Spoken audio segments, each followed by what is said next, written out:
Hi ice, இந்த வீடியோவில் நம்ம என்ன பார்க்க போறோம்னா ரீபர்த் ஆஃப் த டிவைன் டிமன்ன்ற மானுவோட எபிசோட் 2 தான் பார்க்க போறோம். இதுக்கு முன்னாடி போட்ட வீடியோ யாரும் பார்க்கலாம் மறக்காம போய் செக் பண்ணி பாருங்க. வீடியோட லிங்க் டிஸ்கிரிப்ஷன்ல இருக்கு. அண்ட் இந்த மாதிரி வீடியோவை பார்க்கறதுக்கு நம்ம சேனலை மறக்காம சப்ஸ்கிரைப் பண்ணி சப்போர்ட் பண்ணுங்க. அண்ட் இந்த வீடியோ இன்னும் யாரும் லைக் பண்ணா பார்த்துருந்தீங்கன்னா மறக்காம லைக் பண்ணிட்டு கீழே இருக்க அந்த ஹைப் பட்டனையும் தட்டி விட்டீங்கன்னா எனக்கு கொஞ்சம் ஹெல்ப்ஃபுல்லா இருக்கும். நம்ம வீடியோவையும் நிறைய பேருக்கு ரெக்கமெண்ட் பண்ணும். ஸோ ஓர பேசாம ஷீட்டா கதவுலயே போயிடலாம். போன சாப்டர் எங்க முடிஞ்சிருக்கோம்னா ஹீரோவோ நான் கீயை கேதர் பண்ண போறேன் ட்ரை பண்ணியிருப்பான். ஆனா அவனால முடியாம போயிட்டு வழியில கதறி அங்கேயே மயக்க போட்டு விழுந்திருப்பான். அதோட தான் போன சாப்டர் முடிச்சிருப்போம். இந்த சாப்டர் அதுல இருந்து தான் கண்டினியூ ஆகுது.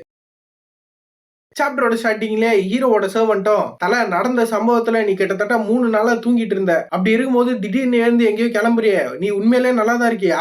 இவன் அப்படி சொன்னதுக்கு அப்புறம் தான் ஹீரோக்கே தெரியுது அவன் 3 நாள் தூங்கி இருக்கான்ட்டு. ஹீரோவோ அதை யோசிச்சுட்டே கொஞ்ச நேரம் பொத்திட்டு வரியா, காதாண்ட வந்து கத்திட்டே இருக்காதரா. அண்ட் அதுவும் இல்லாம இந்த டூவலுக்கு சண்டை போறதுக்கு அண்ணனுக்கு ஒரு தரமான ஸ்வாடு தேவை. நீ என்ன பண்ற, குடுக்குடுன்னு ஓடி போயிட்டு ஒரு தரமான ஸ்வாட புடிச்சுன்னு வர, நான் புரியுதா, போய் எத்தனை பார்க்கலாம். ஹீரோ அப்படி சொன்ன உடனே அவனும் அது வந்து தலை நம்ம வீட்டுல சோத்துக்கே நம்ம ரொம்ப கஷ்டப்பட்டு அப்படி இருக்கும்போது நம்ம கிட்ட ஸ்வாட் வாங்க காசு இருக்கும் நீ உண்மையிலே நினைக்கிறியா? இது எல்லாத்துக்கும் மேல பேங்கோ செட்டுன்னு ஒரு அன்னாத்தடாக் செட்டு கிட்ட தான் நம்ம லோன் வாங்கிட்டு இருக்கோம். அவனுங்க இன்ட்ரெஸ்ட் ரேட்டை ஏடா கூடமா போட்டு அதிகமா ஏத்தி வச்சிருக்கானுங்க. அதனாலே நம்ம குடும்பம் இப்போ பெரிய ஒரு கடன் தொல்லையில இருக்கு. இதெல்லாம் தெரிஞ்சுமே நீ இப்படி பண்ணிட்டு இருக்கே தல. இவன் இப்படி சொன்னதுக்கு அப்புறம் தான் ஹீரோக்கும் புரியுது, ஆமா ஒரு ஃபாலன் கிளான்னு எடுத்துக்கிட்டா அவனுங்களுக்கு பணம் தான் ஒரு பெரிய பிரச்சனையா இருக்கும் போது இவனை இதை யோசிச்சுட்டு அவனோட சர்வன்ட்ட பார்த்து எப்படி இருந்தாலும் நம்ம குடும்பம் இப்போ ஒரு பெரிய கடன்ல இருக்குது, அதனால அது கூட இன்னும் கொஞ்சம் கடன் வாங்கினா எந்த ஒரு பெரிய மாற்றமும் வந்துட போறது இல்ல, என்ன சொல்ற? இதை கேட்டு அவனுக்கு ஷாக்கு, தலை என்ன தலை சொல்ற, உனக்கு என்ன மண்டை கிட்ட கலங்கி போயிச்சா, எதுக்கு மறுபடியும் இப்ப போய் கடன் வாங்க போறேன்னு சொல்ற? இவன் அப்படி சொன்ன உடனே ஹீரோவும் கொஞ்ச நேரம் பொத்திட்டு இரு, நான் சொல்றத மட்டும் அந்த லெட்டர்ல எழுதி அந்த 2 எல்டருக்குமே அனுப்பு. அண்ணனுக்கு ஒரே இடத்துல உட்காந்து போர் அடிக்குது, அதனால நம்ம வா கொஞ்சம் வாக்கிங் போயிட்டு வரலாம். ஹீரோ அப்படி சொல்லும் போதே அந்த இடத்துல சீனா கட் பண்ணா அந்த 2 எல்டருக்குமே அந்த லெட்டர் வந்து அந்த எல்டரும் அதை பார்த்துட்டு இந்த யங் மாஸ்டருக்கு மண்டை கிட்ட கலங்கி போயிச்சா, மறுபடியும் கடன் வாங்குறேன்னு அங்க போயிருக்கான். இவர் இப்படி பதறும் போதே கூட நின்ன இன்னொரு எல்டரும் எதுக்காக இந்த விஷயத்த பார்த்து இவ்வளவு ஷாக் ஆகுறீங்க, அவர் என்னதான் அங்க போயிருந்தாலும் அந்த செட்ல இருக்கவனுங்களே இவரை காதா மட்டும் அடிச்சு தொத்திருவானுங்க, அதனால கவலைப்படாதீங்க. அட பிரச்சனை அது இல்லடா, இவன் மட்டும் அங்க லோன் வாங்க போறேன்ட்டு அங்க போய் எதனா ஒரு பிரச்சனை பண்ணானா இந்த சோசால் செட் அவனுக்கு மூவ மேக் பண்ண ஆரம்பிச்சிருவானுங்க, அது நம்மளுக்கு தான் ஒரு பெரிய பிரச்சனையா இருக்கும். இவர் இப்படி இந்த விஷயத்தெல்லாம் நினைச்சு பார்த்துட்டு இருக்கும் போதே ஹீரோ ஏற்கனவே அந்த செட்டு முன்னாடி போய் நின்ட்டான். நின்னவனும் டே குண்டு பையா உங்க லீடர் கிட்ட போய் சொல்லு ஃபிளேம் மூவா கிளான சேர்ந்த ஹூவா மியூஜின் அவனை பார்க்க வந்திருக்கேன்னு. இவனே போயிருக்கிறது கடன் வாங்குறதுக்கு தான், ஏதோ கடன் கொடுக்க போன மாதிரி அவ்வளவு நெக்கலா கூப்பிடுறான் ஓனரியே. இதை கேட்டு எதிரில இருக்கிறவனோ டேய் நீங்க கேம்பிளிங் ஆட வந்தனா வாயையும் ஷூவையும் மூட்டை மரியாதையா உள்ள போ. சாரி கைஸ், இவன் யாருன்னு சொல்ல மறந்துட்டேன், இவன் தான் இந்த செட்டோட கேட் கீப்பர். இவன் அப்படி சொன்ன உடனே ஹீரோவும் என்னப்பா உன்னால முடியாதா, சரி அப்படின்னா போய் உன்னோட சுப்பீரியர் யாருன்னா இருந்தா கூண்டுவா, அவங்க கிட்ட நான் பேசிக்கிறேன். டேய் நான் சொல்றது உனக்கு புரியலையா, மூடிட்டு மரியாதையா உள்ள போ. இவனுங்க 2 பேரும் இப்படி பேசிட்டு இருக்கும் போதே ஹீரோவோட சர்வன்ட்டா ஐயோ மன்னிச்சிருங்க எங்க தலைவருக்கு மண்டை கலங்கிச்சு அதான் இப்படி பண்ணிட்டு இருக்காருன்னு அவன் கதறிட்டு இருக்கான். இவன் இப்படி பண்ணும்போது ஹீரோவோ அவனை முறைச்சு பார்த்து நான் முறைச்சு பார்த்தா பயந்துருவாங்களா, போடா போய் சொன்ன வேலையை மட்டும் செய்யி. இங்க இப்படி ஒரு கலவரமா போயிட்டு இருக்கும் போது இவங்க 2 பேர் நடுவுல ஒருத்த வந்து இந்த இடத்துல என்ன பிரச்சனை நடந்துட்டு இருக்கு வந்தவனை பார்த்து அந்த கேட் கீப்பரும் சார் நீங்களா, இந்த பைத்தியக்காரன் நம்ம செட் லீடரை பார்க்கணும்னு சொல்லி கேக்குறான். இவன் சாருன்னு சொன்ன உடனே ஹீரோவும் ஓஹோ நீ தான் அவனோட சுப்பீரியரா? ஹீரோ அப்படி கேட்கும் போதே வந்தவனும் என்ன விஷயத்துக்காக நீ எங்களோட செட் லீடரை பார்க்கணும்? அதுவா வேற ஒண்ணும் இல்ல, எனக்கு கொஞ்சம் காசு வேணும் அதான் அவங்க இருந்து வாங்கி போலான்னு. ஓஹோ அப்படின்னா நீ எங்களோட கஸ்டமரா? இவன் யாருன்னா இவன் தான் இந்த செட்டோட வைஸ் லீடர். இவன் பேர்லாம் நம்மளுக்கு தேவையில்ல, அந்த அளவுக்கு இவன் ஒன்னும் முக்கியமான இல்ல. நீ அப்படி காசு வாங்க வந்த கஸ்டமரா இருந்தா நீ எங்க லீடரை பார்க்கணும்னு எந்த ஒரு அவசியமும் இல்ல, வா நானே உனக்கு காசு கொடுத்து அனுப்புறேன் அப்படின்ட்டு இவனும் உள்ள கூட்டு போறான். அப்படியே கட் பண்ணா ஹீரோ இந்த வைஸ் லீடரு ஒரு 3 பாடி கார்டு எல்லாம் ஒன்னா போயிட்டு இருக்காங்க. இவனுக்கு இப்படி போகும்போதே ஹீரோவோட சர்வன்ட்டும் தல எனக்கு இந்த விஷயத்த பார்த்தாலே ஏதோ பேடா ஃபீல் ஆகுதல, வாயா நம்ம அப்படியே திரும்பி வீட்டுக்கு போயிடலாம். இவன் அப்படி சொன்ன உடனே ஹீரோவும் ஏன்னா இவ்வளவு தூரம் வந்தது வெறுங்கையை வீசின்னு வீட்டுக்கு போறதுக்கா, மூடிட்டு வா. ஹீரோ அப்படி சொன்ன உடனே அவனும் இல்ல தல நான் ரீசெண்டா ஒரு கதையை கேள்விப்பட்டேன், கொஞ்ச நாளைக்கு முன்னாடி கிரானிஷின்னு ஒரு டீ ஹவுஸ்ல இந்த செட்டோட லீடர் எந்த ஒரு செட்லயுமே அஃபிலியேட் ஆகாத ஒரு மார்ஷல் ஆர்ட்டை யூஸ் பண்ணிருக்கான். அதை யூஸ் பண்ணி வெறும் பிளிங்க் ஆஃப் an ஐல எதிரில சண்டை போட்டு இருந்த மார்ஷல் ஆர்ட்டோட மார்பாக்ஸ பொளந்து சாவடிச்சிருக்கான். இது இந்த மொத்த சிட்டியுமே பார்த்திருக்கு. அண்ட் அவன் யூஸ் பண்ண அந்த மார்ஷல் ஆர்ட்டோட பேரு black and twin killer power heavenly martial moon slaying art. பேரு எவ்வளவு பெருசா இருக்குல்ல, நம்ம பிளாக் ஹேண்ட்னே வச்சுப்போம். இதை கேட்ட ஹீரோவும் எது பிளாக் ஹேண்டா அப்படின்னா என்னடா, அதெல்லாம் எனக்கு தெரியல தல, அதோட பேரு black and twin killer power heavenly martial moon slaying art. ஏண்டா அது எனக்கு தெரியுதுடா. அப்படின்னா என்னது? அதுதான் தல எனக்கு தெரியல.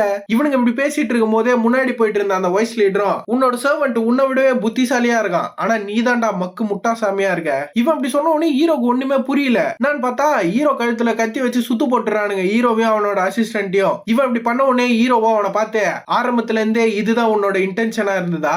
ஆமாடா, உன்னை என்ட்ரன்ஸ்லயே வச்சு போட்டு தரலாம் தான் பார்த்தேன், ஆனா அந்த இடத்துல ஏகப்பட்ட பேர் பார்த்துட்டு இருந்தானுங்க. ஃபிளேம்வா கிளானோட எல்டர் சீசனை வெளியே இந்த மாதிரி வச்சு போட்டா எங்களுக்கு தான் பிரச்சனை, அதனால தான் உன்னை நைஸா உள்ள தள்ளுன்னு வந்தேன். நீ எங்க கிட்ட இருந்து காசை வாங்கி அதுக்கு இன்ட்ரெஸ்ட் கூட பே பேக் பண்ணல. அப்படி இருக்கும் போது அசிங்கமே இல்லாம மறுபடியும் வந்து என்கிட்ட காசு கேக்குற. நீ என்ன நினைச்ச? உங்க அப்பா அம்மா மாதிரி அட்டை பூச்சாட்டம் என்கிட்ட ஒட்டிட்டு எங்க கிட்ட இருக்கிற காசெல்லாம் உறிஞ்சிடலாம்னு நினைச்சியோ? இவன் இப்படி கேட்கும் போதே ஹீரோவோட சர்வன்ட்டா, ஐயோ ஐயா எங்களை மன்னிச்சிருங்க, எங்க ஆளு மண்டை கலங்கி சைடு வந்துட்டாரு, இப்படிக்கா வரவே மாட்டாரு, விட்டுருங்க அப்படின்ட்டு கதர்னுகிறான். ஹீரோவும், இதே அப்பா அம்மாவா? டேய் எனக்கு அப்பா அம்மா எல்லாம் யாருமே கிடையாதுடா. ஹீரோ வந்து அந்த டிவைன் டீமனா பேசிட்டு இருக்கான், அவனுக்கு தான் அப்பா அம்மா கிடையாதுல்ல. இதை கேட்ட உடனே சுத்தி இருந்த எல்லாருக்குமே ஷாக்கு, இவனடா இப்படி பேசிட்டு இருக்கான்ட்டு. அப்புறம் தான் ஹீரோக்கு ஞாபகம் வருது, ஓஹோ நம்ம இப்ப வேற ஒரு உடம்புல இருக்கோம்ல, ஆமா ஆமா இவனுக்கு அப்பா அம்மா இருக்காங்க தான். ஹீரோ அப்படி யோசிக்கும் போதே பின்னாடி இருந்தவனும், தலை நம்ம இதை ஆரம்பிக்கலாமா? எதுக்குடா வெயிட் பண்ணிட்டு இருக்கீங்க? இவனுக்கு ஒரு லெசனை கத்து கொடுங்க, இதுக்கப்புறம் இவன் இந்த சைடே வரக்கூடாது, புரிஞ்சுத தலை அப்படின்னு சொல்லி பின்னாடி இருந்தவனும் ஹீரோ சட்டையை பூச்சி தூக்கி அவனை பொம்பரை மாதிரி சுத்த ஆரம்பிச்சிடறான் கிருகிருன்னு. இதுவே அந்த ஊவா பையனா இருந்தா அவன் மயக்க போட்டு ஊந்துருப்பான், உள்ள இருக்கிறது தான் டிவைன் டீமன் ஆச்சு. ஹீரோவும் கையும் காலையும் யூஸ் பண்ணி ஒரு 2-3 ஸ்டெப் போட்டு சுத்தி இருந்தவன் கையை அந்த இடத்துல உடச்சிடறான். அவன் வழியில கடந்து கதறான், அட்ட போவி சண்டாளா அப்படின்ட்டு. ஹீரோவும், ஏண்டா இவ்வளவு பெரிய உடம்பு வச்சிருக்க, உன் போன் என்னடா இவ்வளவு சாஃப்டா வச்சிருக்க, அது ஏன் தப்பு இல்லப்பா உந்துதான். உடச்சதுக்கு அப்புறம் தான் ஹீரோவும் யோசிக்கிறான், இந்த உடம்பு இது ரொம்ப மோசமான நிலைமையில இருக்கு, அப்ப கண்டிப்பா என்னால கீயை யூஸ் பண்ண முடியாது, இந்த உடம்போட பியூர் ஸ்ட்ரென்த்தை வச்சுதான் நான் இப்ப சண்டை போட்டு ஆகணும். ஹீரோ அப்படி யோசிச்சுட்டு இருக்கும் போதே அந்த வாய்ஸ் லீடரும், டேய் சுத்தி இருக்க நீங்க எல்லாம் அதுக்கு வெயிட் பண்ணிட்டு இருக்கீங்க, அவனை இப்பயே முடிச்சு விடுங்க அப்படின்னும் போதே இன்னொருத்த ஹீரோ அட்டாக் பண்றதுக்கு வெறி கொண்டு வரான். அவனை ஹீரோ கழுத்துல ஸ்வாட எடுத்து சொருவிடலான்னு பார்த்தா ஹீரோ ஒரு 2-3 ஸ்டெப் போட்டு அப்படி தப்பிச்சிடறான். ஹீரோவால கீயை தான் யூஸ் பண்ண முடியாது, ஆனா அவனோட பாஸ்ட் நாலேஜை வச்சு அந்த ஸ்வாடு எப்படி வருது, எப்படி அட்டாக் பண்றான் அப்படின்ற விஷயத்தெல்லாம் கண்டுபிடிச்சு அப்படி இப்படி நவுந்தவனும், சரி ஓகே நம்மளோட பவரை வச்சுதான் சண்டை போடணும்ட்டு இவன் தலையை வச்சு அவன் மூக்குலயே ஒரு அடி அடியில அவனுக்கு லைட்டா கிருகிருன்னு ஆயிடுது. அவன் இப்படி கிருகிருன்னு ஆகும் போதே சைட்ல இன்னொருத்தனும், அவன் போனா என்ன நான் உன்னை போட்டு தள்ளுவேன்டான்ட்டு அட்டாக் பண்றான். ஹீரோவும் அதுல இருந்து அப்படியே பெண்டு கிண்டு எல்லாம் போட்டு தப்பிச்சிடறான். பையன் இந்த ஜிம்னாஸ்டிக் எல்லாம் கத்துருப்பான் போல, சும்மா அந்த மாதிரி பெண்ட போடுறான். இவன் இப்படி பெண்டு போட்டு அடிக்க வந்த முதுகுல ஒரே கிக்கு அடியில அவன் அந்த போர்ஸ்ல பின்னாடி நின்று இந்த மேல போய் இடிச்சிடறான். இவனுக்கு 2 பேரும் மலமாடு மாதிரி இருக்கவே இடிச்சு அவனுக்கு சரியான டேமேஜ், 2 பேரும் கிருகிருன்னு ஆயிடுறானுங்க. இவனுக்கு இப்படி கிருகிருன்னு ஆகி கீழே விழுந்து ஏந்துக்கும் போதே ஹீரோவோட அசிஸ்டன்ட்டும், தல சண்டை இவ்வளவு வெறித்தனமா போயிட்டு இருக்கு, நீ நல்லா இருக்கியா? இதை கேட்டு ஹீரோவும், ஏடா முட்டா பீச உனக்கு பார்த்தா தெரியல, நான் நல்லா தான் இருக்கேன். சரி ஆமா தல, நீ இந்த மாதிரி வினோதமான மார்ஷல் ஆர்ட்ஸ் எல்லாம் எங்க இருந்து கத்துக்கின? டேய் இது மார்ஷல் ஆர்ட்ஸே இல்லடா, நான் தெருவுல வாழும் போது நானா உருவாக்குற இது. ஹீரோ அப்படி சொன்ன உடனே அவனுக்கு ஒண்ணுமே புரியல, நீ எப்பயா போய் தெருவுல வாழ்ந்த? அது வந்து அப்படியே எப்படி இப்படின்னு ஹீரோ ஏதோ சமாளிச்சிடறான். இவனுக்கு இப்படி பேசிட்டு இருக்கும் போதே அந்த வாய்ஸ் லீடரும், பரவாயில்ல முடிஞ்சா நீ இதுல இருந்து தப்பிச்சுக்கோ அப்படின்னு சொல்லி இவனும் கையில வச்சிருந்த காயின்ல அவனோட கீயை இன்ஃபியூஸ் பண்ணி ஒரு அட்டாக். ஹீரோவும் லைட்டா எப்படியோ சாஞ்சு அதுல இருந்து நவுந்துடுறான். அந்த அட்டாக் சும்மா செம ஸ்பீட்ல போகுது. ஹீரோக்கு சரியான ஷாக்கு, என்னடா வெறும் ஒரு காயினை யூஸ் பண்ணி இந்த அளவுக்கு அட்டாக் பண்றான் அப்படின்னு சொல்லி ஹீரோ அப்படி டாஜ் பண்ணி நின்னுட்டு இருக்கும் போதே அந்த வாய்ஸ் லீடரும், இந்த சினிமா எல்லாம் சொல்ற மாதிரி அடியாளுங்களா சரியான முட்டா பீஸா இருக்கீங்கடா, விடுங்க இவனை நானே பாத்துக்கிறேன். இவன் இப்படி சொல்லி அட்டாக் பண்ண ரெடி ஆகும் போதே ஹீரோவும், ஏண்டா நான் உன் லீடர் கிட்ட தான்டா பேசணும்னு நினைச்சேன், எதுக்குடா இந்த விஷயத்தை இவ்வளவு கஷ்டமாக்குற? உன்ன மாதிரி ஒரு ஆள்லாம் என் லீடரை பாக்கிறதுக்கு உனக்கு எந்த ஒரு தகுதியுமே கிடையாது, அதனால நீ இந்த இடத்துல செத்துப்போ அப்படின்ட்டு ஹீரோ அட்டாக் பண்றதுக்கு பயங்கர ஸ்பீடா வந்துட்டு இருக்கான். இவனும் அட்டாக் பண்றான், ஹீரோவும் அதை தடுத்துறான். இவங்க எல்லாம் ஸ்வாட் இல்லையே எப்படா தடுத்தான்னு பார்த்தா தலைவன் வெறும் சாப்ஸ்டிக் வச்சு தடுத்துட்டு இருக்கான். சரி சாப்ஸ்டிக் தானே 2 அட்டாக்லயே ஒன்ஜிரும் பார்த்தா ஹீரோ அந்த ஸ்வாடுக்கு ஈக்குவலா அந்த சாப்ஸ்டிக்கை யூஸ் பண்ணி சண்டை போட்டுட்டு இருக்கான். ஹீரோவும் சண்டை போடும் போதே அவனை பார்த்து, நான் கேள்விப்பட்ட மாதிரி இவன் இது வரைக்கும் நான் பார்க்காத ஒரு மார்ஷல் ஆர்ட்ஸ் தான் யூஸ் பண்ணிட்டு இருக்கான். ஹீரோ இதெல்லாம் யோசிச்சுட்டு இருக்கும் போதே சைட்ல ஒரு கேப் கிடைக்குது, இதாண்டா பக்கா சான்ஸ்னு சொல்லி ஹீரோ கையில அந்த சாப்ஸ்டிக் எடுத்து அவன் கையில ஒரே சொருவு. ஹீரோ அப்படி பண்ணதுனால அந்த வாய்ஸ் லீடருக்கே சரியான ஷாக்கு. இவன் இந்த சாப்ஸ்டிக்கை யூஸ் பண்ணி அட்டாக் பிளாக் பண்ணது இல்லாம ஒரு ஓப்பனிங்கை கண்டுபிடிச்சு என் கையிலே அந்த சாப்ஸ்டிக்கை சொருவிட்டானா, உனக்கு எவ்வளவு தைரியம் தான் நீ இப்படி பண்ணிருப்பான்னு அட்டாக் பண்ணா ஹீரோ எப்படியும் அங்க இருந்து எகிரி தப்பிச்சிடறான். தப்பிக்கும் போதே ஹீரோவும், தம்பி சாப்ஸ்டிக் அண்டர் எஸ்டிமேட் பண்ணாத, நான் ஜான் வீக்கோட குருடா, அவன் பென்சிலை வச்சு சண்டை போடுறதுக்கு நான் தான் சொல்லி கொடுத்தேன் அவனுக்கு, ஒரு சாப்ஸ்டிக் எப்படி ப்ராப்பரா யூஸ் பண்ண நான் இப்போ உனக்கு காட்டுறேன் பாரு அப்படின்னு சொல்லி சாப்ஸ்டிக்கே ஷூரிகன் மாதிரி சுத்திட்டு இருக்கான். சுத்தணும் அந்த சாப்ஸ்டிக்கை இவர் உடம்பு ஃபுல்லா இறக்கிடுறான். இவரு இதுல டேமேஜ் வாங்கும் போது தான் யோசிச்சு பாக்குறாரு, நான் என்ன யோசிச்சேன்னா எந்த ஒரு கீயும் இல்லாத ஒரு முட்டா பீஸ் தான் இவனை நினைச்சேன், ஆனா இந்த ஷார்ட் பீரியட் ஆஃப் டைம்ல இவன் எப்படி இவ்வளவு பவர்ஃபுல் ஆனா, அண்ட் இவன் எனக்கு தெரிஞ்ச ஃபிளேம்வா கிளானோட ஹூவா மியூஜின் கிடையாது, இவன் ரொம்பவே பவர்ஃபுல்லா இருக்கான். இவன் இப்படி யோசிச்சுட்டு இருக்கும் போது ஹீரோவா அவர் கூட சண்டை போட்டுட்டு, நான் கேள்விப்பட்டேன் எங்க கிளான் ஒரு பெரிய கடன்ல மாட்டிட்டு இருக்குன்ட்டு. நான் யோசிச்சேன் எவன்டா இதுக்கு பின்னாடி எல்லாம் காரணமா இருப்பான்ட்டு. ஆனா இந்த அளவுக்கு மட்டியான ஒரு ஸ்கில்ல வச்சுட்டு எங்க கிட்ட இருந்தே நீ பணத்தை அடிக்கலாம் ட்ரை பண்ணிருக்கல. ஹீரோ சொன்ன உடனே அவனுக்கு சாக்கு, அவனும் இப்ப இதெல்லாம் தெரிஞ்சுக்கிட்டா மட்டும் உன்னால என்ன பண்ணிட முடியும், அண்ட் அதுவும் இல்லாம என்னோட ஸ்கில்லையே மட்டியான ஸ்கில்லுன்னு சொல்றல. இவன் அப்படி சொன்ன உடனே ஹீரோவும் எதே மட்டின்னு சொன்னானா, நானா சொன்னேன் சொல்லி இருப்பேன். நம்ம ஆளு கொஞ்சம் ஷார்ட் டைம் மெமரி லாஸ், அப்படிதான் ஜோக் கட்டின்னு இருப்பான். இதை கேட்ட அவனும் நீ சொல்ற ஜோக்குக்கெல்லாம் எனக்கு சத்தியமா சிரிப்பு வரவே இல்லை, அதனால உன்னோட சேர்ந்து உன் ஜோக்கை இந்த இடத்துல முடிய போகுது, இந்த வாங்கிக்கோ. Black and twin killer power heavenly martial moon slaying art ultimate move அப்படின்னு சொல்லி ஹீரோவை பவர்ஃபுல்லா இவனும் அட்டாக் பண்ண வெறி கொண்டு வரான். ஹீரோவும் அவனை பார்த்துட்டு, டேய் இந்த இடத்துல ஜோக் பண்றது நான் இல்ல, அது நீதான். இந்த மாதிரியான ஒரு ஸ்கில்ல வச்சு என்ன அட்டாக் பண்ணிட முடியும்னு நினைச்சியா? ஹீரோ அப்படி சொல்லும் போதே அவன் வந்து ஹீரோ அட்டாக் பண்ணா ஹீரோ பெருசா எந்த ஒரு இதுவுமே பண்ணல, ஜஸ்ட் ஒரே ஒரு ஸ்டெப் எடுத்து வச்சு அந்த அட்டாக்ல இருந்து டாஜ் பண்ணிடுறான். அதை பார்த்துட்டு இவனுக்கு சரியான ஷாக்கு, இவனடா இதுல இருந்தே டாஜ் பண்ணிட்டான்ட்டு. இவன் இப்படி ஷாக்ல இருக்கும் போதே ஹீரோவும் அவன் மூஞ்சி சேர்த்து ஒரு குத்து அடி வாங்கின அந்த வாய்ஸ் லீடரும் எப்படி இந்த விஷயம் எப்படி நடந்தது, இவன் எதுக்கு இப்படியேப்பட்ட ஒரு பவரை இவ்வளவு நாள் ஹைட் பண்ணி வச்சிருக்கான். இவன் இதெல்லாம் யோசிக்கும் போதே ஹீரோ அவன் மார்பாக்ஸ்ல போட்டு மரண குத்து குத்தினுறான். இவனும் இதுல அடி வாங்கிட்டு, டேம் யூ இவ்வளவு விஷயத்த பண்ணிட்டு இங்க இருந்து ஈஸியா தப்பிச்சு போயிடலாம் நீ நினைக்கிறியா? இவன் அப்படி சொல்லும் போது ஹீரோவும், டேய் நீ பண்ற மிரட்டலை கேட்கறதுக்குலாம் நான் இங்க வரல, எனக்கு தேவையான விஷயத்த நீ சொன்னா நீ இன்னும் கொஞ்ச நாள் உயிரோட வாழலாம். சோ அதனால நான் உங்ககிட்ட மறுபடியும் கேட்கறேன், எனக்கு கொஞ்சம் பணம் வேணும், பணம் தருவியா மாட்டியா அப்படின்ட்டு டெரரா இவனை சாவடிக்கிற மாதிரி நின்னு முறைச்சுன்னு கேட்டுனுங்கிறான்.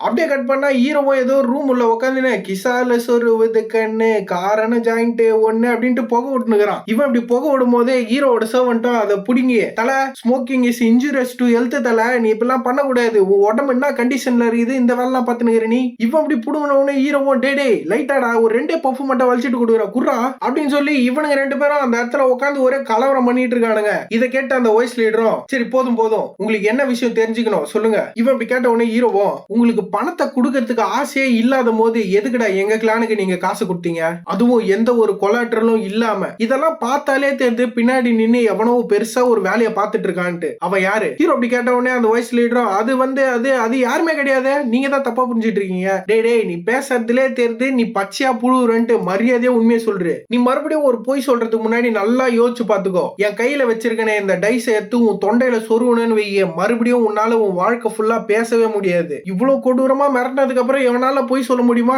இவனும் சரி நான் சொல்லிடுறேன், இதெல்லாம் பண்ண சொன்னது அந்த சியோங்வா மர்ச்சன்ட் குரூப் தான். எனக்கு ஆரம்பத்துல இருந்தே ஒரு டவுட் இருந்ததுடா, இவனுங்க தான் இதை பண்ணிருப்பானுங்கன்னு. சரி இதை பண்றதுக்கு அவனுங்க என்ன உங்ககிட்ட தரேன்னு சொன்னானுங்க, அது வந்து அது தலை அது அப்படின்னும் போதே, டேய் மரியாதையா உண்மையை சொல்லு, உன் மனசுல என்ன ப்ரௌடான வாரியர்னு நினைப்போ, இந்த மாதிரி அந்த நாய்களுக்காக எல்லாம் உன்னோட லாயல்ட்டியை வேஸ்ட் பண்ணாத. நீ என்ன நினைக்கிற, அவனுங்க சொன்னதெல்லாம் நீ முடிச்சதுக்கு அப்புறம் உன்னை அப்படியே சும்மா விட்டுருவானுங்க நினைக்கிறியா? உன் கையை காலை வெட்டி போட்டு ஒரே நைட்ல இந்த மொத்த இடத்தையும் கொளுத்தி விட்டு அவனுக்கு கிளம்பி போயிட்டே இருப்பானுங்க. சோ அதனால நல்லா யோசிச்சுக்கோ. ஹீரோ அப்படி சொன்னதுக்கு அப்புறம் அவனும் நல்லா யோசிச்சு பார்த்துட்டு, நாங்க சீக்கிரட்டா ஒரு கான்ட்ராக்ட் போட்டோம். அந்த மர்ச்சன்ட் குரூப் எங்க கிட்ட சொன்னதெல்லாம், இந்த ஃபிளேம் வாக்ல நீ எவ்வளவு காசு கேக்குறாங்களோ அவ்வளோத்தையும் உங்க கிட்ட தர சொன்னாங்க, அதுவும் ஹையான இன்ட்ரெஸ்ட வச்சு. அப்படி பண்ணா மட்டும்தான் உங்க கிளானால திரும்ப கடன் கட்ட முடியாம உங்க கிளானே அழிஞ்சு போகும். இதுக்கு எக்ஸ்சேஞ்சா உங்க கிளானோட இடத்தையும் எங்களுக்கு இன்னும் நிறைய பணத்தையும் தரேன்னு அவ சொன்னான். இதை கேட்ட ஹீரோவும், ஓஹோ இவ்வளவும் நடந்தது எங்க கிளானோட இடத்துக்காகவா? சரி ஃபார் அன் எக்ஸாம்பிள், நான் இப்ப உங்ககிட்ட ஒரு 300 கோல்டு நீ அங்க கடை வாங்குறேன், வருஷத்துக்கு அதோட இன்ட்ரெஸ்ட் எவ்வளோ? அது வந்து எங்களோட கான்ட்ராக்ட் படி வருஷத்துக்கு 5000 நியாங். இதை கேட்டு ஹீரோவும், இதெல்லாம் கேட்டாலே சிரிப்பா தான்டா இருக்குது அப்படின்னு சிரிச்சுட்டு அவனும் சீரியஸா மூஞ்ச வச்சுனே, சரி நம்ம அடுத்த கட்டத்துக்கு போவோமா? நீங்க பண்ற இவ்வளவு பிரச்சனையும் மூடி மறைக்கிறது யாரு? அவங்க யாருன்னா அன்ஆர்த்தடாக்ஸ் அலையன்ஸ்ல இருக்க 4 மார்ஷல் எவன்ஸ்ல ஒருத்தவங்க, சோசால் செட். இதை கேட்ட ஹீரோவும், எது சோசால் செட்டா? இந்த 4 மார்ஷல் எவன்ஸ் கிட்ட உண்மையிலே அந்த மாதிரி ஒரு செட் இருக்கா என்ன? ஆமாங்க ஐயா, ரொம்ப வருஷத்துக்கு முன்னாடியே இவங்க அந்த மார்ஷல் எவன்ஸ் கூட ஜாயின் பண்ணிட்டாங்க. இதை கேட்ட ஹீரோவும், 4 மார்ஷல் எவன்ஸ், இவனுங்க சரியான பேஸ்டர்ஸ் ஆச்சு. இதை கேட்ட ஹீரோவோட சவுண்டும், தல அவனுங்களை இதுக்கு முன்னாடி நீ பார்த்ததே இல்ல, அவனுங்களை இப்படி பச்சை பச்சை திட்டுனுங்கிற. டேய் அதெல்லாம் உனக்கு சொன்னா புரியாதுடா, நீ சின்ன பையன், நீ கம்முனு நான் பாத்துக்கிறேன். சரி அதெல்லாம் இருக்கட்டும், உங்ககிட்ட பணம் எத்தனை வர சொல்லி நான் கேட்டேனே, ஏன் இவ்வளவு லேட் ஆகுது? அது கொஞ்சம் டைம் கொடுத்துருங்க சார், அவன் இன்னும் கொஞ்ச நேரத்துல வந்துருவான். இவன் இப்படி சமாளிக்கும் போதே அவனும் குடுகுடுன்னு ஓடி வந்து கதவு இதெல்லாம் திறந்துனே, ஐயா இருந்தாங்க ஐயா, நீங்க கேட்ட பணம், நீங்க கேட்ட 300 கோல்டு நியாங்குமே இதுலதான் இருக்கு. அதை பார்த்த உடனே ஹீரோ மூஞ்சில ஒரு பிரகாசம். நல்லது நல்லது, பரவாயில்லையா, சொன்ன வார்த்தையை காப்பாத்திட்டீங்க, எனக்கு தெரிஞ்சு இப்போதைக்கு எனக்கு இது போதும்னு நினைக்கிறேன். வாடா சர்வெண்ட் பையா, நம்ம கிளம்புவோம். தல, உண்மையாலேயே நீ இவங்க கிட்ட இருந்து காசு வாங்க போறியா? டேய் மூடிட்டு வாடா, போலானா போலாம் வா. ஹீரோ அப்படி கிளம்பும் போதே அப்படியே கட் பண்ணா அந்த செட்டுக்கு வெளியே நின்னுட்டு இருக்காங்க. ஹீரோவோ, நான் இன்னைக்கு வாங்கின இந்த லோனை உங்களோட புக்ல நோட் பண்ணி வச்சுக்கோங்க. ஒன்ஸ் இந்த மர்ச்சன்ட் குரூப் கூட இருக்கிற பிரச்சனை எல்லாம் முடிஞ்சதுக்கு அப்புறம் நானே பர்சனலா வந்து வட்டியும் முதலுமா என் கையாலேயே உங்களுக்கு எல்லாத்தையுமே தரேன். கைஸ், இதை நோட் பண்ணி வச்சுக்கோங்க. ஹீரோ ஃபியூச்சர்ல உங்களுக்கு ஒரு பெரிய வேலையா பார்த்து விட போறான். ஹீரோவோ இதை சொல்லிட்டு அவனுங்கள பார்த்து, அப்புறம் நான் ஒரு விஷயத்த கேள்விப்பட்டேன், நீங்க விவசாயிங்க கிட்ட இருந்து எல்லாம் ஏகப்பட்ட பணம் உருவுறீங்களாமே, அவங்க கிட்ட இருந்து ரொம்ப காசு வாங்கிறாதீங்க. நீங்க மட்டும் உங்க லைன் எதுன்னு தெரியாம நடந்துக்கிட்டீங்கன்னா அதுக்கப்புறம் நானே பர்சனலா வந்து உங்க கழுத்துல ஒரு லைன் போட வேண்டியதா இருக்கும். ஹீரோ அப்படி டெரரா சொன்ன உடனே அவனும் புரிஞ்சுதுங்க ஐயா அப்படின்னு. இவன் அப்படி சொன்னதுக்கு அப்புறம் ஹீரோவோ அங்க இருந்து கிளம்பிடுறான். ஹீரோ போனதுக்கு அப்புறம் இவனும் மனசுக்குள்ளேயே பார்க்கலாம் எவன் கழுத்துல எவன் கோடு போடுறான்னு. அண்ட் அதுவும் இல்லாம இந்த ஊர் சொல்ற மாதிரி உண்மையாலே இந்த யங் மாஸ்டர் இவன் ஒரு பைத்தியக்காரன் தான் போல. இவன் இப்படி யோசிக்கும் போதே அப்படியே கட் பண்ணி ஹீரோவோட கிளான்ல காட்டினா அந்த டூன்ற எல்லரும் ஹீரோ உடம்புல இருக்கிற ரத்தத்தெல்லாம் பார்த்துட்டு, யோ யங் மாஸ்டர் என்ன அவன் உடம்பு ஃபுல்லா இவ்வளவு ரத்தம் அப்படின்ட்டு அவரு பதறாரு. அதை பார்த்துட்டு ஹீரோவோ, யோ கெல்டே ரொம்ப பதறாத, இதெல்லாம் யார் ரத்தமே கிடையாது. கைஸ், இதுல நல்லா பாத்துங்க, அந்த வயசான ஒரு மாதிரி இருக்கிறவரோட பேர் வந்து டூ, கொஞ்சம் சின்ன பையன் மாதிரி இருக்கிறவரோட பேர் வந்து ஜோ. இதுல இந்த டூ எல்றோம். சரி அதெல்லாம் இருக்கட்டும், நீங்க அந்த பேங்கூர் செட்டுக்கு போனீங்களே, அங்க என்னதான் நடந்தது? அங்க என்ன நடந்தது? நாங்க காசு வாங்கலாம்னு போனோம், காசு கேட்டோம், அவனுக்கு குத்துட்டானுங்க, நாங்க வாங்கிட்டு வந்துட்டோம், அவ்வளவுதான். அதுவும் இல்லாம நான் காசு வாங்கிட்டு வந்ததுக்கு காரணம் நம்ம கிட்ட இருக்கிற எல்லா மார்ஷியல் ஆர்டிஸ்டுக்குமே நீங்க நல்லா சோறு போடணும். ஏன்னா அவனுங்களும் இந்த இடத்துல இருந்து ஓடி போயிட்டானுங்க வையே, இது ஒரு கிளான் மாதிரியே இருக்காது, ஒரு காஞ்சி போன காடு மாதிரி தான் இருக்கும். புரியுதா? ஹீரோ அப்படி சொல்லிட்டு இருக்கும் போது அந்த டூ எல்டர் வந்து நம்பவே இல்ல. மரியாதையா உண்மையை சொல்றீங்க, எங்க இருந்து இதை திருட்டு வந்தீங்க? கண்டிப்பா அவனுங்க நம்மளுக்கு காசு கொடுக்கறதுக்கு வாய்ப்பே கிடையாது. யோ கெல்டே, நான் சொல்றத கொஞ்சமாச்சு நம்பியா, நான் காசு வாங்கி நான் அந்த புக்ல எழுத சொல்லிட்டு வந்திருக்கேன்யா. சோ அதனால நீ ரொம்ப கவலைப்படாத, இருக்கிற காசை வச்சு என் தம்பிக்கும் தங்கச்சிக்கும் நல்ல துணி நல்ல சாப்பாடுன்னு வாங்கி கொடுக்கணும். புரியுதா சீஃப் டூ? இவரோட ஃபுல் நேம் வந்து ஸ்டூவர்ட் டூ, நம்ம டூனே வச்சுப்போம். ஹீரோவா ஒரு தோல்ல தட்டி குத்துட்டு, இதுக்கப்புறம் இந்த விஷயத்துல நீங்க நல்லா பாத்துப்பீங்கன்னு நினைக்கிறேன், சோ அதனால உங்களை நம்பி விட்டு போறேன், நான் வரட்டா அப்படின்ட்டு ஹீரோவா நான் தூங்க போறேன்ட்டு கிளம்பிடுறான். ஹீரோ அப்படி போறத பார்த்துட்டு அந்த டூ எல்டரும் இன்னொரு எல்டர் கிட்ட, நீ இந்த மாதிரியான ஒரு நோய் இதுக்கு முன்னாடி எங்கன்னா பாத்திருக்கியாடா? இவன் என்னடா இப்படி எல்லாம் பண்ணிட்டு இருக்கான்? அவருக்கு என்ன சொல்றதுன்னே தெரியல, அவரும் பேன் நின்னுட்டு இருக்காரு. அவங்களுக்கு டாடா சொல்லிட்டு வந்த ஹீரோவும் எங்க வந்திருக்கான்னு பார்த்தா அவங்க அம்மா அப்பா முன்னாடி தான் வந்து நின்று இருக்கான். அதான் இந்த ஹுவா பையனோட அம்மா அப்பா, இதுக்கப்புறம் ஹீரோவோட அம்மா அப்பா. சுத்தி இருக்க கேண்டல் எல்லாம் ஏத்திட்டு ஹீரோவோ, எனக்கு இது வரைக்கும் அம்மா அப்பான்னு யாருமே இருந்தது கிடையாது, நான் அவங்கள பார்த்ததே கிடையாது, அதனால உங்ககிட்ட எனக்கு என்ன விஷயம் பேசணும், உங்ககிட்ட என்ன சொல்றதுன்னு எனக்கு தெரியல. நான் எப்படியோ இந்த ஃபேமிலியில இருந்த பண பிரச்சனையை முடிச்சிட்டேன், அதனால இதுக்கப்புறம் என்னோட தம்பியும் தங்கச்சியும் இதுக்கப்புறம் பசியில இருக்க மாட்டாங்க, இதுக்கப்புறம் நான் அவங்கள நல்லா பாத்துக்கிறேன், அதனால நீங்க ரெண்டு பேரும் இதுக்கப்புறம் அமைதியா ரெஸ்ட் எடுங்க அப்படின்ட்டு அவங்கள பார்த்து வேண்டிட்டு இருக்கான் ஹீரோவும். இது அவன் தம்பியும் தங்கச்சியும் தூரமா நின்னு பாத்துட்டு இருக்காங்க. இவங்க இப்படி பாத்துட்டு இருக்கும் போதே ஹீரோவோ, நான் இன்னும் கொஞ்ச நாள்ல டூபோன்னு ஒரு தற்குறி கூட சண்டை போடுறேன்ட்டு ப்ராமிஸ் பண்ணிருக்கேன். ஏதோ அவனுக்கு நம்ம ஃபேமிலியில இருக்க ஸ்க்ரோல் வேணுமா, ஆனா கவலைப்படாதீங்க, நான் பண்ண போற விஷயத்தால இதுக்கப்புறம் லைஃப் ஃபுல்லா அவன் என்ன மறக்கவே மாட்டான், அப்படி ஒரு விஷயத்தை தான் நான் அவனுக்கு பண்ண போறேன் அப்படின்ட்டு இவனும் வில்லத்தனமா சொல்லிட்டு இருக்கான். இவன் சாதாரணமா சொன்னாலே வில்லத்தனமா தான் பண்ணுவான், இவ்வளவு டெரரா சொல்றானா அப்ப ஏதோ போட்டு பொழக போறான். ஹீரோ அப்படி சொல்லும் போதே அப்படியே கட் பண்ணி வெளியே காட்டினா ஹீரோ நைட்டு தான் இதெல்லாம் வேண்டிட்டு இருக்கான். அப்படியே அடுத்த நாளும் ஆயிடுது. ஹீரோவோட மேன்ஷன் முன்னாடி ஒரு 3 பேரும் ஒரு 3 பொட்டியை தூக்கின்னு வந்து வைக்கிறானுங்க. வந்தவனுங்களும் வந்தாங்க, நீங்க ஆர்டர் பண்ண மாதிரி கேட்ட விஷயம் அப்படின்ட்டு அந்த பொட்டியை கீழே போட்டு, எப்பா இது என்னடா இவ்வளவு வெயிட் ஆகுது, என்னோட முதுகெலுமே வளைஞ்சிரும் போலியே, இதை வச்சு இவனுக்கு என்ன பண்ண போறானுன்னு தெரியல அப்படின்ட்டு இவனுக்கு பேசிட்டு போயிட்டு இருக்கானுங்க. இவனுக்கு போனதுக்கு அப்புறம் ஹீரோவும் கதுவெல்லாம் தந்தன் வந்து, என்னடா நான் கேட்டது வந்துச்சா அப்படின்னாடா ஹீரோ ஆர்டர் பண்ணி வச்சிருக்கான்னு பார்த்தா அந்த பொட்டிக்கு மேலேயும் 50 ஜின் 80 ஜின் 110 ஜின்னு போட்டு வச்சிருக்கு. இந்த ஜின்னுனா கிலோகிராம், 50 ஜின்னுனா 30 கிலோ, 80 ஜின்னுனா 48 கிலோ, 110 ஜின்னுனா 66 கிலோ, நம்ம கிலோனே மெயின்டைன் பண்ணிப்போம் அப்படின்னாடா அந்த பொட்டியில ஹீரோ வாங்கி வச்சிருக்கான்னு பார்த்தா ஸ்வாடு. ஹீரோவும் அந்த ஸ்வாடை பார்த்துட்டு இருக்கும் போதே ஹீரோட சர்வன்ட்டும், ஏன் தல இவனுங்க இந்த பொட்டியை தூக்கின்னு வரும்போதே முக்கி திணறி தான் தூக்கிட்டு வந்தானுங்க, அப்படி இருக்கும் போது இதை வச்சு நீ என்ன தலை பண்ண போற, என்னடா முட்டாத்தனமான கேள்வி எல்லாம் கேட்டுட்டு இருக்க, ஸ்வாடை வேற எதுக்குடா வாங்குவாங்க, இதுக்கப்புறம் இந்த ஸ்வாடை ஸ்விங் பண்ணி தான் நான் பிராக்டிஸ் பண்ண போறேன் அப்படின்ட்டு ஹீரோவும் அந்த ஸ்வாட்ல கை வச்சு, இந்த 30 கிலோ ஸ்வாடு இதுதான் கொஞ்சம் ஈஸியா இருக்கும், அதனால இதுல இருந்தே ஆரம்பிப்போம் அப்படின்ட்டு ஹீரோ தூக்கலான்னு பார்த்தா பையனால சுத்தமா முடியவே இல்ல. இதை பார்த்துட்டு ஹீரோவோட சர்வன்ட்டும், ஏன் தல இதான் நீ தூக்கி சுத்த போறியா, நல்லா சுத்துற போலியா. இவன் அப்படி சொல்லும் போதே ஹீரோவோ, ஏன்டா 30 கிலோ ஈஸியா இருக்கும், இதை தூக்கி சுத்தலான்னு இதை எடுத்தா இது என்னடா இவ்வளவு வெயிட் ஆகுது, ஆக்சுவலா இது வெயிட்டா இல்ல, இந்த பாடி தான் இவ்வளவு வீக்கா இருக்கு, டே ஹுவா நீ மட்டும் என் கையில மாட்டினேன்னு வையே மவனை உன்னை கஞ்சி காசிருண்டா நானு அப்படின்ட்டு ஹீரோவோ அவனை போட்டு பச்சை பச்சையா திட்டிட்டு, ஆனா இந்த விஷயத்துக்காகலாம் என்னால இதை கிவ் அப் பண்ண முடியாது, என்னால ஒரு கையில தூக்க முடியல, என்ன என்கிட்ட 2 கை இருக்கு, எப்படியாச்சும் நான் அந்த ஸ்வாட தூக்கியே ஆகணும் அப்படின்ட்டு ஹீரோவோ அந்த தூக்கத்துக்கு கஷ்டப்பட்டு இருக்கான். ஹீரோவோட சர்வன்ட் அவன் பெருசா எதுவும் பண்ணல, இந்த ஆளு தூக்கிடுவானா அப்படின்ற மாதிரி அவன் உட்காந்து பார்த்துட்டு பார்த்துட்டு இருக்கான். அதை பார்த்து ஹீரோவும் ஏண்டா முட்டா பீச